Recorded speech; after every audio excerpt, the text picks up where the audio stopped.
You haven't given it the full shot, the full Monty. I'm not.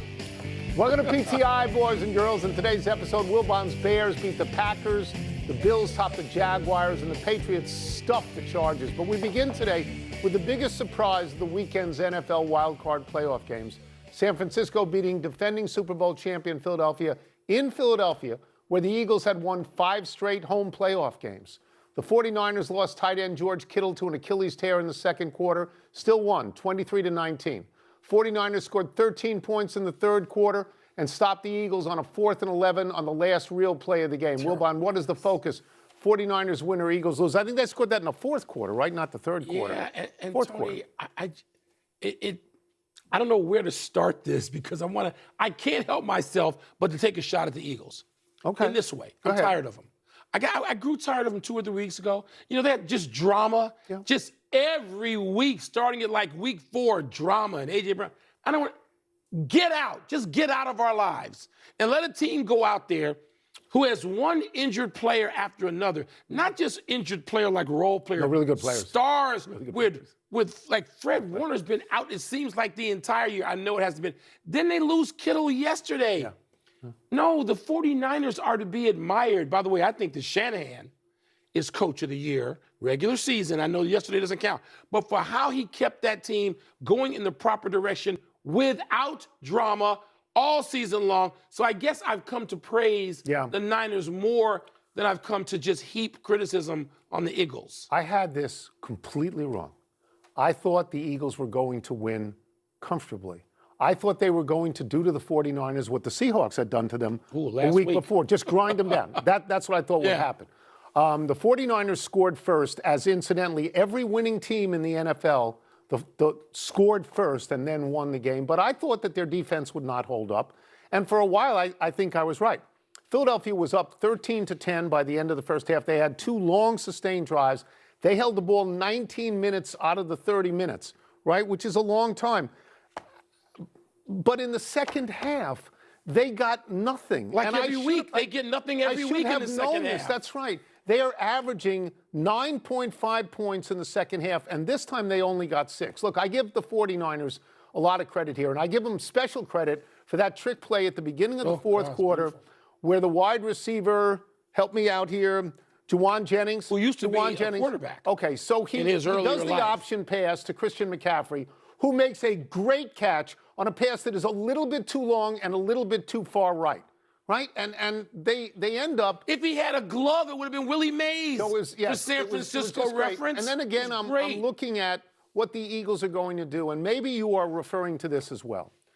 A.J. Brown drops passes. Runs his mouth and doesn't perform. Devontae Smith drops a pass. The Eagles dropped 4 third down passes. I don't think you can blame Jalen Hurts for I don't blame Jalen Hurts. A.J. Brown, get out already. You know, who was it? With Mike Singletary was talking about somebody else. You can't win with him. You can't, no more with him. Not this year. Can I give you a small note on Christian McCaffrey? Yeah. Okay, he had 114 yards from scrimmage and scored 2 receiving touchdowns.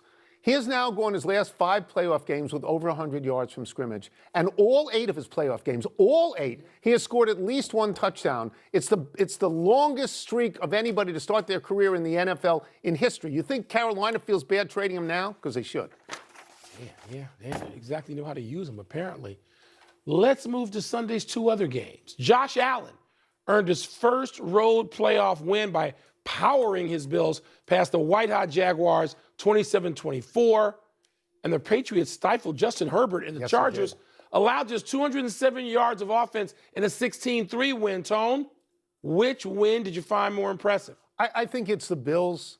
They were facing a hotter team. Jacksonville, I think, had won 8 in a row, and the Bills were on the road. And can we be honest here? Yesterday, the Bills had nothing other than Josh Allen.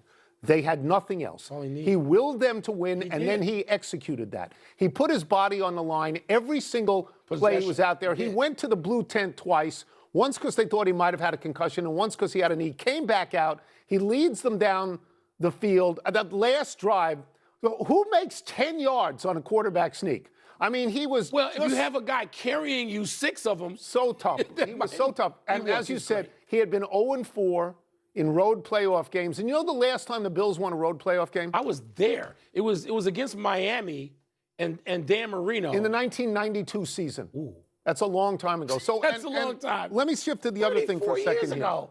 You know, I mean, New England was very impressive. They were very solid. They had very good defense. But they were playing at home. And as I told you the other day, I don't think the Chargers are as good as Jacksonville. Everybody thought the New England Patriots would win that game. So, you know, is Justin Herbert all that? Do you know what he is in the playoffs? He's now 0-3 with 2 touchdown passes and 4 interceptions. He had one bad game of those 3. He threw 4 picks last year in the game. Tony, they lost a 27-0 lead at one point. That means somebody defensively needs to be on the hook. Okay. Okay, but Justin Herbert, I didn't think that was their fault. I thought the Patriots they were who we thought they'd be. Let's go back to Josh Allen. He was something. Josh Allen was a beast. Yeah. He was not going to let his team lose. The Jaguars did not play poorly at all. No. They didn't play quite well enough to win. Put that game away, and they had a chance to win. They get the tip pass at the end. That's right. But Josh Allen, man, I mean, for people who want to say, look, I don't think Josh Allen's team is good enough to get them past Denver in mile-high circumstances. Well, you didn't think they were going to be Jacksonville. No, I thought Jacksonville would win. That's right. I did. That's right. But Josh Allen, all praise to Josh Allen. So he's the most impressive to me. The Patriots were who we thought they would be. I thought they would be. I also thought they played a team that is not. Okay, Jim Harbaugh has been there 2 years, got to the playoffs both years. Lots of applause for that. Yeah. You know what they've gone out by 2 years? You know the total combined score, 48-15. They have only had 1 offensive touchdown in 22 possessions over those 2 years.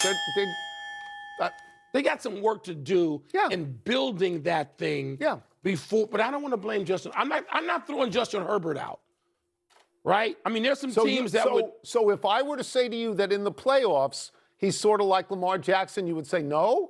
He's sort of like it. That's what and he doesn't have the 2 MVPs? He doesn't have the 2 MVPs. All right, Wilbon, we have waited until now to get to the Bears game and the Rams game from Saturday. The Rams beat Carolina in Carolina on a last-minute touchdown pass from Matthew Stafford to tight end Colby Parkinson. And your Bears spotted the Packers a 21-3 lead in the first half and miraculously, as usual, came back to win. In which of Saturday's winners do you have more belief, in the Rams or in the Bears? The Rams have the MVP. You and others have declared that. I would Matthew vote for Stafford. him. I'd vote for him. They got the Offensive Player of the Year in Puka Nacua. Okay. They got this tight end who's a beast, who caught that game-winning touchdown pass right at the pylon on Saturday. The Rams have everything, I'm told. The Rams have everything, and yet they can barely survive Carolina after losing to Carolina once. That's right. So if I have a hope going into Sunday's game in Soldier Field, it's that the Rams either there's something up with their concentration level and they've lost 3 games they shouldn't have lost. They got beat at Carolina, but they're the more impressive team. Are you just saying that? They're the more impressive team? Are you saying team. that because you want the Bears to win so badly that you don't want to put them on the spotlight? I don't have any problem saying how badly I want the Bears to win. Right. Los Angeles has been more impressive, which is why they're a favorite in Vegas, which is why everybody's picking them. Do we have an MVP on our team for the season? Tell me if we do. Has Los Angeles won 7 different games while trailing in the last minute? No. Who has done that? We have. I think the Chicago Bears have done that. Is that not the most impressive thing of the whole season? Tony, it's the damnedest thing I've ever seen. It is. It's every week. Amazing. They win every week. Every week, it's something where you just, it's as if they set it up and say, okay, we got to go further this week. We got to go deeper into the game with a bigger margin of deficit, and we're going to win it that way. And you just go, oh, my God, how do they keep doing this? I would say that all things being equal, I am more impressed with the Rams. If you remember a few weeks back, we were asked to pick Super Bowl teams. I picked the Rams and you picked Seattle. Yeah. All things being equal, I would say that. But I will also tell you, in the fourth quarter on Saturday, I thought they were going to lose in Carolina like they lost 6 weeks ago. Wow. I thought they Carolina were. And then Matthew Stafford, who, yes, I think is the MVP this year, acted like the MVP. Here is his last drive. 6 of 7, 71 yards. The pass that was incomplete was dropped. And he closed it out with 38 seconds to go. And prior to the drive, he had said to Devontae Adams, quote, let's go snatch these guys' hearts. And he did. That's another guy. So all things being equal, here's what I don't think is equal. What I don't think is equal is that the Bears pull off miracles every single week. Yeah. Again, 7 times this year they have won while trailing in the last minute. they're going to play in Chicago against a Southern California team. The advanced weather says there could be a low of 8. So, it's down to 7. Okay. Do I hear 6? A Southern California How about 3 team. below? So that's what I'm saying to you, that all things are not equal. Tony, you're right about that. All things are not equal. Let me say this in praise about my team. They must have hellacious belief in each other and their coach at this point. Seems that way. Because they go in there at halftime and they have nothing. I turned the game off. You, like millions of others, I turned it off. Went to bed. I said the game is over. Listen. I was close to despair. Not all the way there yet. But they come out and defensively they put together enough of an effort. They gave up one long touchdown drive. And they somehow, Tony, they cobbled together these possessions where Caleb Williams goes from being for 3 quarters to Joe Montana in the 4th. You could not have thought. Unbelievable. You could not have thought at 21-3 that you were going to win that game. Against the Packers in a stadium they're familiar with, against a team they're familiar with? No, you couldn't. Let's take a break. Coming up, let's find out what's popping with the peeps in mail time. What's first? Am I going to read the first one? I'm going to tear the mailbox down. It's your read. Come off the moorings. What's the word for Indiana's win over Oregon? My word is unbelievable.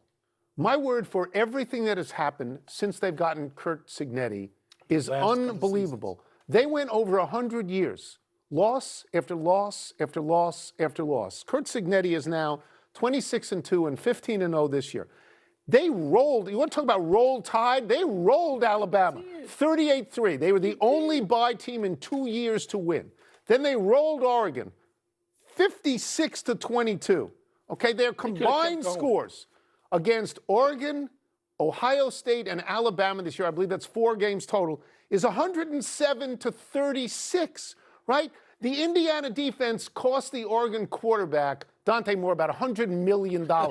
First play, pick 6, and then 2 bad fumbles after that. Meanwhile, Fernando Mendoza, that guy now has, in the 2 games he's played in the playoffs, he has more touchdowns, 8, than he has incompletions, 5. I'm going to give you a number now that is impossible to believe. The plus-minus in 15 games for Indiana this year is plus 473. Let me repeat that, 473. That's not possible, right? You know why? Because it's unbelievable. There are other words, and they are in that line, fictional and cinematic. This is a movie script. You don't have this. Where Indiana, not the other football program in the state, Notre Dame, Indiana, they are pounding people. Tony, the only thing I wonder, I'm going back to 1983 season. I think it was January 1st or 2nd of 84 when we had Nebraska, which was all powerful. Right. And they played the U. And the U won that game on a Nebraska missed 2-pointer. But Irving Fryer dropped a pass. Because Nebraska had a history of winning national championships. Yes. These people cannot ever let their foot off the gas because they've never won anything. Yeah, but I'm just talking about the one game. So you're predicting Miami to win? No, I'm not predicting. I'm just saying when it's too good to be true, maybe it is. It hasn't been so far. Has pummeled people. Plus 473. I'll give you another one. Maybe it's Ali Liston. I mean, you know where you just go, these people have no chance. Right. Except they have a chance. So you're in the Big Ten. You pay attention to the Big Ten. I watch Indiana every snap. And how terrible have they been your whole life? There's only now, officially, one school that has more losses. I believe it's the purple. I don't want to say it out loud. I believe it's the purple. But you know, unlike other regions of the country where people hate their rivals and they won't. You don't hate I'm rooting for Indiana. You should. I am. It's a Big Ten school. What does Alex Bregman's signing say about the Cubs, and where does it leave the Sox? It leaves the Sox with plenty of money to spend on somebody else. I don't know whether they want Bellinger or Tucker. The Red Sox go out and spend, and they do what they want to spend, so I'm wasting no time on that. The Cubs going to get Bregman, I was angry. I'm one of those Cub fans who said, if you people don't do something in this offseason that's major, right? You let Kyle Tucker walk, and I wouldn't have paid Kyle Tucker $300 million or whatever it's going to be either. So I don't blame the Cubs for that. But they went and got Bregman, who they flirted with last year, and now we have an infield of Bregman, Swanson, Horner, and Michael Busch, which is probably the best defensive infield in baseball and may just be the best infield. That's a big deal for the Cubs, which made the playoffs, lost a 5-game series to Milwaukee last year in the playoffs. This is a big deal. So, I mean, I was thinking that the Red Sox could always go back to Rafael Devers at third, but you know why they can't? Because he was poisoned and they traded him away. Maybe they can go back and get him. So he wasn't that great there. I think that's a bridge too far for him to come back. So they went from 2 third basemen to no third baseman. And they are I think the only team in the major leagues that has not signed a free agent so far. They'll do it the tomorrow. A's have done it. The Marlins have done it. The Pirates have done it. Yeah, they have money. Red Sox. They have money and they can do it. They have resources. I'm going to yield all the things on the Cubs to you except to say this, that from an outsider's point of view, this feels sort of like a promise that was made in this regard. When you say to Craig Counsell, you leave Milwaukee and you come to the Cubs, and we will make sure that we put a team out there and you take us home. It feels to me like Bregman is part of that, because Bregman is the real deal. Yes. Bregman has rings. And this is an important thing. He's an all-star. He's got rings. He's supposedly great in the clubhouse. That, to me, feels like a very big addition. It's a huge addition. Yeah. I would have been okay if we wound up with Bo Bichette as well, who's 4 years younger. But I'm not going to turn my nose at Bregman, who apparently is a massive influence on the field and in the clubhouse.